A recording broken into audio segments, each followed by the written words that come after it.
राजनीतिक दलों को कितना चंदा मिलता है? BJP, Congress, NCP, CPI, BSP, TMC के बही खातों में कितना चंदा? चंदा लेने से जुड़े नियमों में क्या है अहम?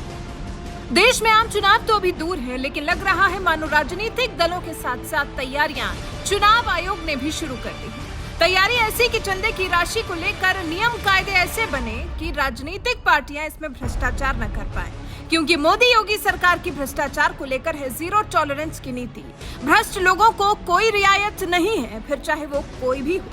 निर्वाचन आयोग ने प्रस्ताव दिया है कि राजनीतिक दलों के लिए एक बार में मिलने वाले नगद चंदे की अधिकतम सीमा 20,000 रुपए से घटाकर 2,000 रुपए की जाए। साथ ही कुल चंदे में नगद की सीमा ज्यादा से ज्यादा 20% या 20 करोड़ रुपए तक सीमित की जाए, ताकि चुनावी चंदे को काले धन से मुक्त किया जा सके। जी, सरकार से जुड़े सूत्रों का कहना है कि मुख्य चुनाव आयुक्त राजीव कुमार ने केंद्रीय मंत्री किरण रिजिजू को पत्र लिखकर जनप्रतिनिधित्व कानून में कुछ संशोधन की अनुशंसा की है। आयोग की सिफारिशों का मकसद राजनीतिक दलों को मिलने वाले चंदे की व्यवस्था में सुधार और पारदर्शिता लाना है। आयोग की तरफ से ये कदम उस वक्त उठाया गया है जब अभी हाल ही में 284 ऐसे दलों को पंजीकृत सूची से हटाया गया है जो नियमों की अनदेखी कर रहे थे। आयकर विभाग ने तो हाल ही की कर चोरी के आरोप में कई ऐसी राजनीतिक इकाइयों के ठिकानों पर छापे भी मारे थे।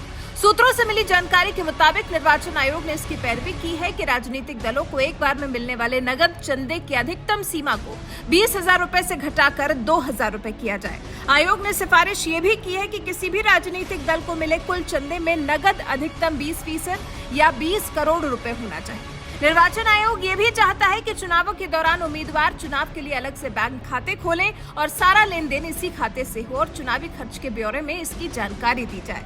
जबकि मौजूदा नियमों के मुताबिक राजनीतिक दलों को 20,000 रुपए से ऊपर वाले सभी चंदों का खुलासा करना होता है और आयोग के समक्ष इस बारे में रिपोर्ट भी देनी होती है। चुनाव आयोग के इस प्रस्ताव में राजनीतिक दलों को फंडिंग में ज्यादा पारदर्शिता के लिए पार्टियों के फंड से विदेशी फंड को अलग करना भी शामिल है।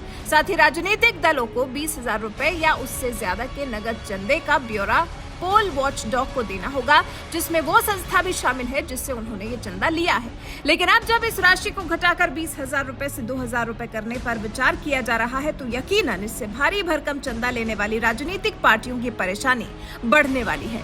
सूत्रों का कहना है कि अगर आयोग के इस प्रस्ताव को विधि मंत्रालय की स्वीकृति मिल जाती है तो 2,000 रुपए से अधिक सभी चंदों के बारे में राजनीतिक दलों को जानकारी देनी होगी, जिससे पारदर्शिता बढ़ेगी। ये प्रस्ताव ऐसे समय में भेजा गया है जब हाल ही में आयकर विभाग ने टैक्स चोरी के आरोप में देश भर में ऐसी कई संस्थाओं पर छापेमारी की थी। एजेंसी उनके कथित संदिग्ध वित्तीय लेन देन की जांच कर रही है। काले धन से चुनावी चंदे को खत्म करने के लिए प्रस्ताव भेजा गया है। चुनाव लड़ने वाले व्यक्तिगत उम्मीदवारों के खर्च में पारदर्शिता लाने और इस खर्च में बदलाव को दूर करने के लिए आयोग ने जोर दिया है। हालांकि चुनाव आयोग की इस अपील पर सरकार का क्या रुख रहता है? भ्रष्टाचार को कम करने की दिशा में चुनाव आयोग की तरफ से उठाए गए इस कदम को सरकार स्वीकार करती भी है या नहीं? क्योंकि 20,000 से 2,000 रुपए तक का चंदा सीमित कर देना राजनीतिक पार्टियों के लिए एक बहुत बड़ा झटका हो सकता है। खैर, देखना दिलचस्प होगा कि चुनाव आयोग की इस पेशकश का क्या परिणाम सामने आता है।